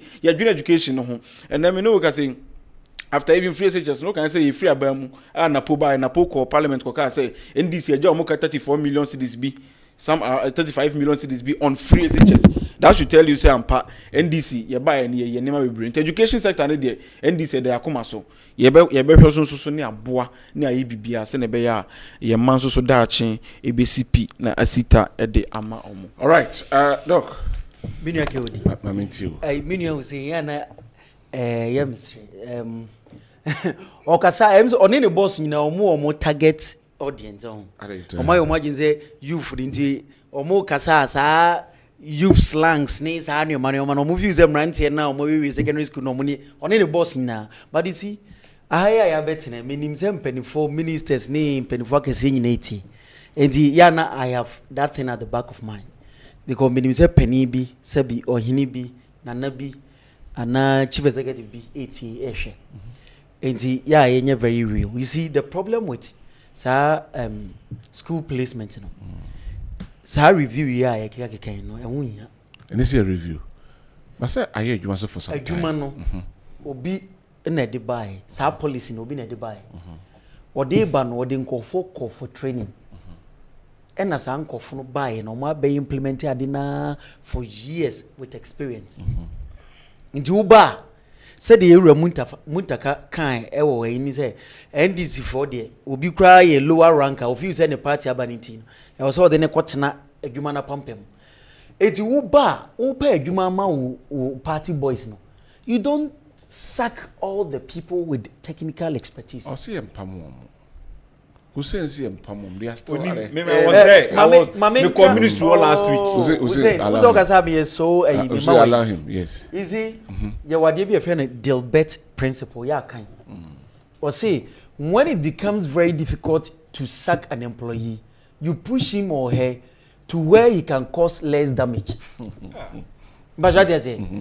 Enti yes some rule ye bia bebre de omo adwuma no mu nim ye no ye bebre no omo ayenyo me I have some people like ye omo I can make but enye proper say be de omo din betu bia because minya omo approval but I know some people are omo even region no omo ye in charge of this region and ye omo. So when you are here telling me say ye omo no people are watching. That's what I'm saying. On any boss commentary no even though omo target audience to be there those in 1819 but we also communicate to people on omonso empenifo muti ya din for training amoma ko gi sa expertise na practice ade no over years any experience omo ba no mo metima yi omo no mo yi omo free and those are very difficult for them to sack no omo this are the best principle no mo sack it wo ayenyu ba wo ba bi e do bo akotena na adwuma no kra nya oda because wonya bi nye and omo di omo party boys na adwuma no omo nim ne ti enim ne to na betena ho. Now you see there's a reason for that. They know who aha now me pacho wu tie mi a NDC for no nim say na MPP times have free SHS na ye ma borders doors no na edeka and ebra aban no but na Akufo-Addo was ready to bear it because we no feel say o invest in people or invest wo nipa mu a or discussion nipa mu a e wo dachi ma o man eti wan hwe say bia borders ne doors and wo show bia but you see NDC for no criticizing free SHS criticizing free SHS or na ye ka say the way omo criticize no omo nya tumi omo bomba betwa free SHS and omo deny say ye ba yintwam no omo hu say the free SHS na sum omo fidikese a omo anhwe na yi omo e be te say national health insurance e de omo nya tumi ni dia omo de ebia be so free SHS ni musa but de omo no be ye ni say eni e be ma day for na dos. It is a school way which Kumasi na obetu si akraka no ebia e de be ma no by be ma na ide enti na wo wote mpasetia oba enya infantipim but ya ye ni de wote twansi oba enya akraka but ya ye ni de wote akra oba enya takrade GSTS but ya ye ni de omama border no aye ketuwa bi ena this time around no mo de emra aba nti emra aba ni say ye sende ye de posti akra bi ba wo school na ye de ba as there who be ties wa we head and hairs ni tiemi menim say omo nim say dia make who be ties wo head bi say ye de akra bi aba wo school mu ni aye no day na musuo nkan So bet my coin border. So MPP time now it was like that. No, it was because Robert Sana, you have to go back to Accra. He doesn't know this. Now why it changes, you know. But what's mean for what pay and mark around body house because there were inspectors coming over. Number say. Oh yes, sir. Because people were coming over to no. Unim they na making. Unim they na unim. No. It's in American. Unim the American say the head had that opportunity. Or mono feel so bet my jena. No, sir. Quine is so bet my. Unim sa di way. Hussein. Enye sabi mo politics in here. We are speaking fact. Kewodi nim say. Yeah, the neighbor, the head had the opportunity. Had the power. So my friend is okay. Me or this space. It's munya mami was wrong. This time around, who the dancer say? Yes, no. So said he has to go back. Oh, I don't know why he's doing this. Me say, but me for opinion. Me say this with this current dispensation. Okay. The heads have no. Me walk. Me student. PhD student there were headmistress. Me to be money. And she gave me this fact. Unless probably she's lying.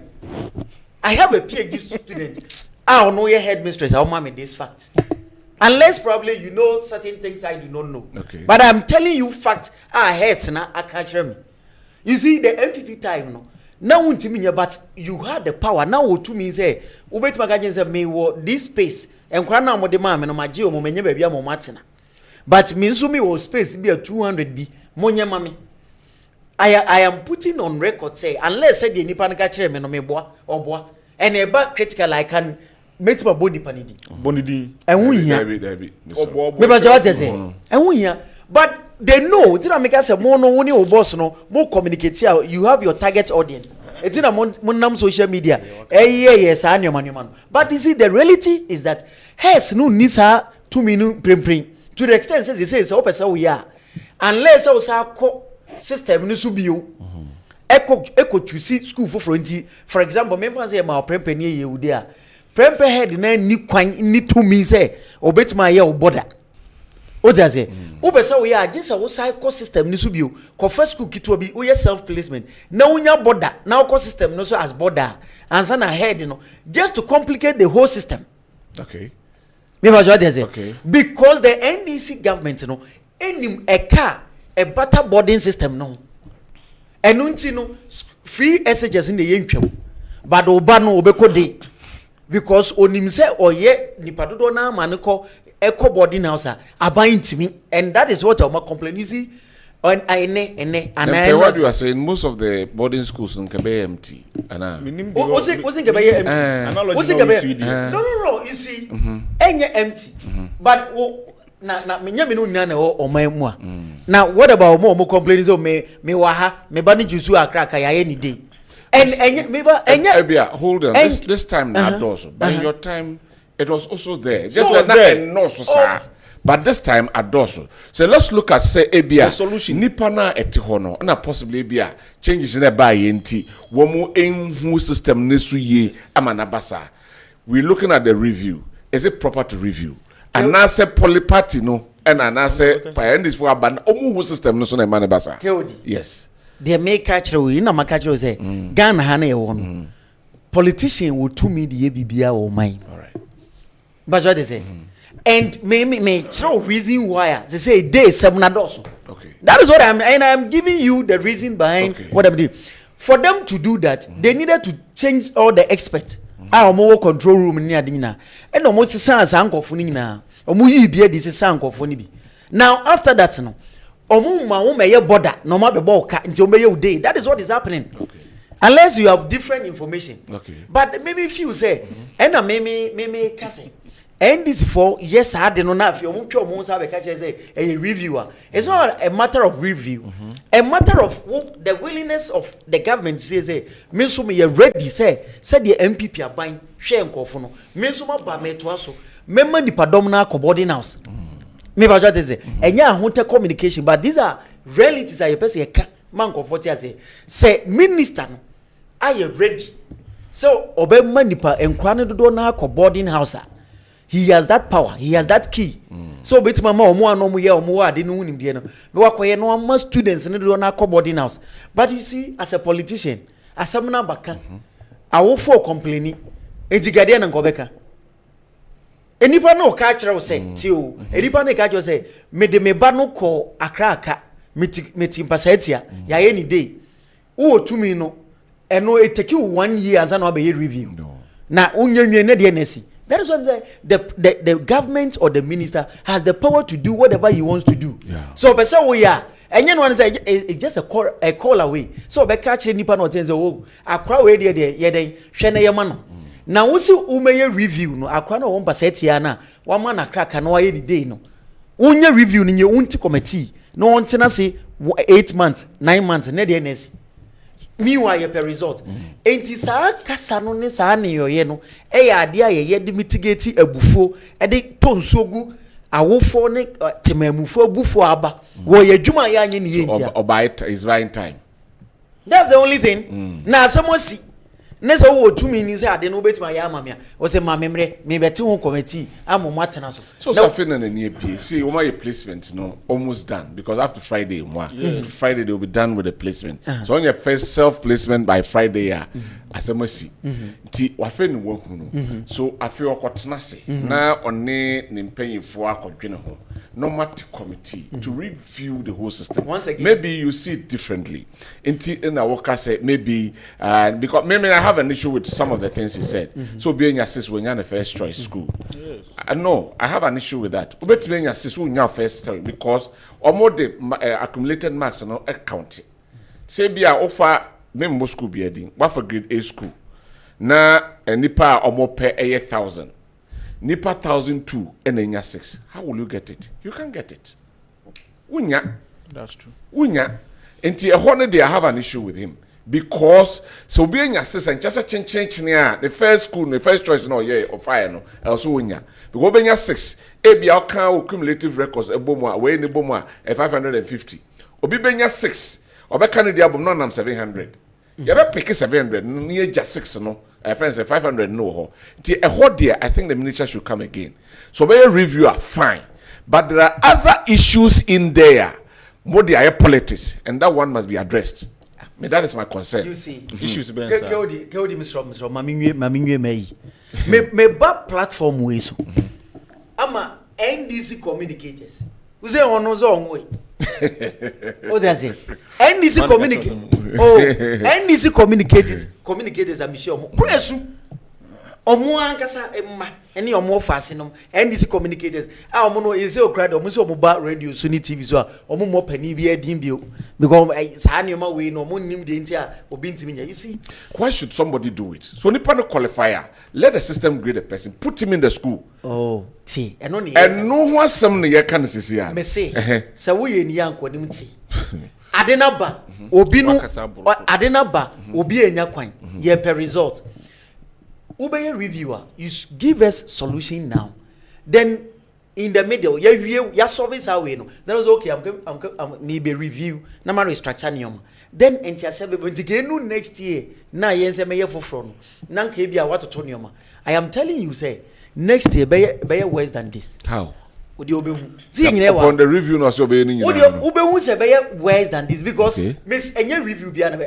That is the only whether obekama or phobia kuma atonium but owufo no ba nya day or solution na hwe MBB time is here ye be hihye on school na bia wokra we nya sa grade A school no ba obenya grade B a equally ye better ye nwie no na ahihye kama but me see nipa akra na wo ye ni day no a wo ne ma me pe solution right now wo nya solution bia amfa ma now say nipa ne ma omre na afina okotena se akohwehwem daben na sa akra no ne ho bekire na obewu a bibi beto na nento no enti minister no ma ye solution ne sa review meetings planning say mre bebre ogana ne bogana bebre bogana council bebre and I feel say the minister should sit up and give us way na sa ade na omuntimi nye no your friend say kana omo bebo free SHS no enu nti omo beso omo dodge a omo ye nkura no day students na mo hunu say kana beso omo peso bebo kan nti omo beso omo ye enkwala no day student do na ye day student and that is eno sanity nenti no watam bi Kumasi ne ko wale no akoye day student ho nti afi no wa na school no se wale no wakọ wanya day ana wo Kumasi Sunyani eno wa ye day wa ya ahead ni say minti mi nyama ba jo say ti wa na obeyina ba wo mpotemo ndi utimi kro mutu wan say a oba be petos de ama no anyway ba jo say no wakọ the day because aban no elimination by rough tactics say be ya obetene or born of free SHS no. All right, thank you very much. If said any rebuttals na for interest or rebuttal the hamika krani you say I'll give you the chance. The hamika krani you say me my bet na him say I can on several occasions say placement no I was here ye ene me bebo aye nyina ntimi no me nkasa ma aban say aban ya ade na nya kura na I was me born abaso nti so be hwa me keka de aban na ye nyina na me ka kire say challenge is say what education sector was see placement no and as a play aba I was a solution nti review o kan nya bone ba me no no ti review pe na akoma TS no so kan you akofo review no say cancellation to no so ti review na no ohun do ye no ho no akire mo de akobo adan no de bo adum no de nam hanim say review e bay review ohun de TS review yenye say review no nya bone bia o hwe asi ewie sisi a me ne utiwe se ubisa education minister say e de course nti a ema student a owo ebia wale yedna ba beto ebia Kumasi ya any day student adenti na obi enya single number and a single digit but wonya school kra adenti no obi so enya single digit but school a wonya aye no in fact that choice no we chire ma no adenti ontumi yiwa no in fact mo education minister former education minister kra ontumi yiwa no enti na set up committee na committee na hwehwemu ayomu investigation na hu ni say oh eye weni ntina ema sa ne mawe nyina bai se ne ebe ya ebia next year no ye be make sure say ebe ni ye because ye pen say the way I say akoso this year and san akoso next year sa this year what is say opeso okofa bibidi ba this year what is say nko ma ame no makobo omako akohia ewo Independence Square ama ebi atwitwa hwe ama ye hwe so gu omuso because omuma nya school what be bisa yenim say problems no wo ho but e ma me no ogidie e won dis mu say ye solve sa problems no kakra be ni nyina se ne be ya next year no say kosa challenge we ma me met na aboma ban yachi because yes me obi me politics am here me politics am here said last year yes people are also not wholesome almost complaining yes and me say me say me obi ma ban ya de na nya me bo ma ban yachi me mfansie me betina bisande ne galam say me keti am ban me kire mo de wo so mo ye nti me mfa say me nsie nti we na wo say ye better next time wo say ye better nti we susu ne niam education minister de egu akwa mu nti review no Mr. Review no nya kom review no nya boni bia review no nya cancellation review no see ehwehwem hu niam e de challenges we nyina de ba ye ne ya find a lasting solution and a workable antidote to eliminate it once and for all. But what are the problems one kasano because wakoye MPP NDC ni sorry for using NDC ni NDC ni MPP dey obey some malaria chimi who office of the regional minister uti complaints ni bi there been complaints na mostly no more report about this placement system and now what in your own way will you suggest ebetimi aboa my placement net me akoyi. Okay, in my own way. Yes. Thank you. Problems na yetiti nyina problems I can wa nyina. Okay. And one dey me so metete. Dey motina no bi na me so metete. Okay. My solution is and the education minister on fa na Nancy form. Committee na what no me fo ano so. But but on man nye ntentem. Omu hwehwe mu ntentem. Na yem find a solution to the problem. Because you see me no ka say. Me no you see the entire mokasa my din is me akase bia kame o me amene utu bia kame me ofase bia kame gidigidi me tu yi me twa mani kura ntwa me nanfofo mo ban minim wo ho no mo danfo onim se wo de bia wo ben regional minister wo de o yesi obe sende ne mane ma de ama wo won tumi anya obe kasa otiri mo den but won kasa wo family ni kura de ba kwa de kwa kura na nya den emfa so hu ena ye hu ni say ye bibi ena ama sa ne mani nyina ba enti ye de metimi aka ni say ye education minister in fact wo gini din pa MPP for Bonabaso, NDC for Bonabaso, every afanya market mo Bonabaso so no de nimdie pa de we ye very good eba ni nimdie mu ena ono zo bia ono student leadership wa ye bia che enti ohun ko abefa so amasa o hawa ye nyina ye ekomu no obeyi ye free mu anya za de a next year bibi say ya na ba ye NDC for me lead demonstration was Ashanti region hand him say e dey tia ma ban see ahwehwe nema we mu year yes because I was say every year bia no you improve the reason why I'm saying this is say computer schools selects one placement system me by every year there's a problem one major problem a year my friend says it's changing hands for change of a year schools this one major problem every year next year I'm expecting say NC yes because we are a review no bit me be aba yetete some for could 15,000 am for okay Canada compare Japan can not see the driver 10,000 near MPP time nyina hwe let me tell you something you see a final solution to this but yeah final solution no so no they meet me catch me ma me nuanam so ne say drusi ye ba be fa suku a yenti teachers phone yie obi wa teacher ni be catch say ombe church am kwan am mfa so nye den en selective school am pe ba obi de ono no me no kaseja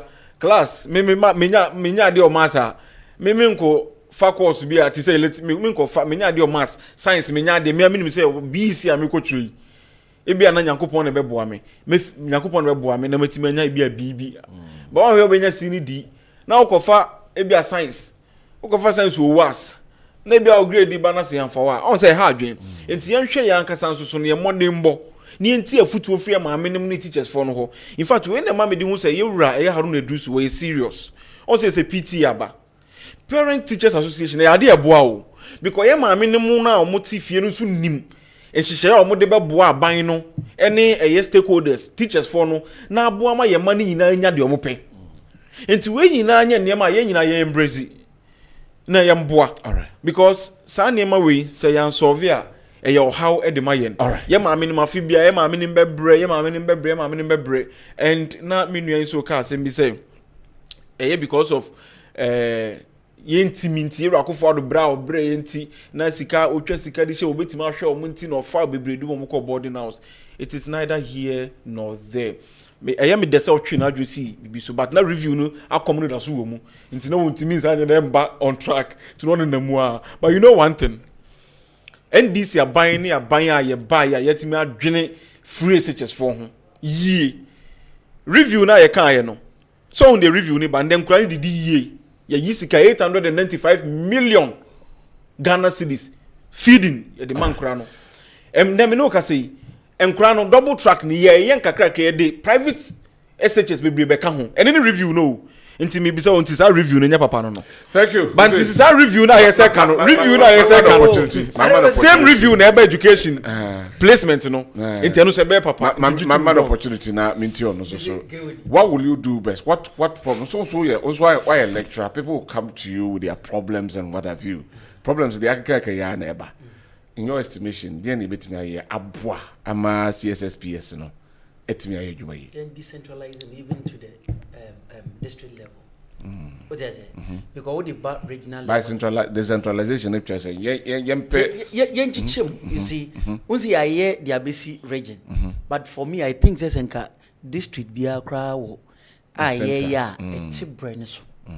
But I say, I think a Caribbean or we school or a Chumang of just out municipal.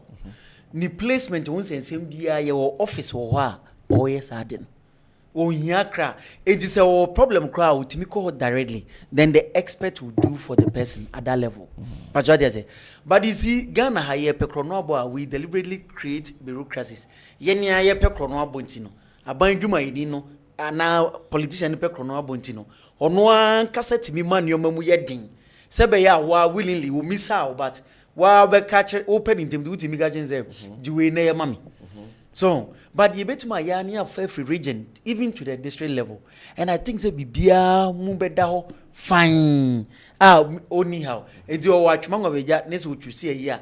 And nipa na o ye ni school some na man no watch mango veja. Or problem I just walk away. Maybe the biggest lorry file will be to Abia 5 cities. No, they drew the district headquarters. Now wababe solving a problem. But yenina ye ni bibia ko Accra. Ena ebi wa ye dibia be Kumasi any regional capital, but I think say enyan solve a problem no ye.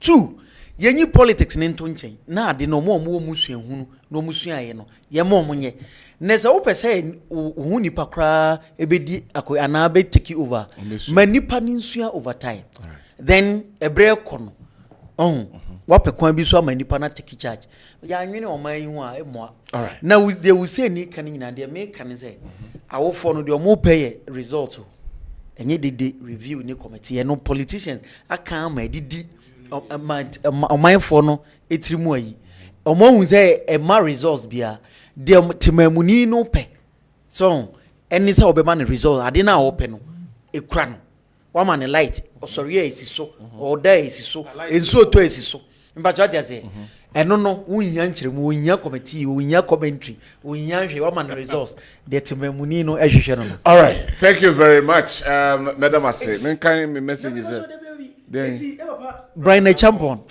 eso wa Asante region www is MPP need so ye hwe de ekoso wo ayi amanfo we mu gina ha etwini twan afo we mu so gina ha etwini twan the only unifier Dr. Brian Champion or region na the way I was shaky Asante region ni constituency no afedi amanfo frese yesre mo mpanifo makoka nkran momra because mo hu se papa no ba ye no dwuma odi okoso ame oba ha no owoso na nyankopon adom nyame ya adom Monday bay oba atwuma ngobeja south eho be ye butu na atwuma ngobeja south campaign no me na medano na mrante na dwuma omo ye na for the first time ye presenting a young president ewo maimu in the person of Dr. Brian Champion say kutu say bam the unifier all fire papa baumia and ken abom nipa ba ko a film resenting single-handedly in a way as supporting MPP men samasa we am say nipa no enko no be bo yedamase. Thank you very much Medase. Well yeri dwumadie no besi Meda Hussein Ibrahim Ase ono spokesperson edema the Honorable Ashanti Regional Minister Osan Ekasa Edema the National Democratic Congress. Thank you very much Hussein. Mother Dr. Simon Boate on the miaminu no ono ewa twuma nwabeja South home ono assistant secretary edema MPP hono medini kwa bino sudankwa metemma wafa Kofi Apia malam ya ena ehwe dwumedi ya edebro Seth Wilson ehwe ema camera no any other technical aspects no eba so mam send message mentimi ankan nyina mafa nchemi nyenya betimi ankan say ya CSSPS no mam for very very much interested but omode no mentimi ankan nyame hwe nya nyame adoma emepem besan atiyenka yakramo bye bye.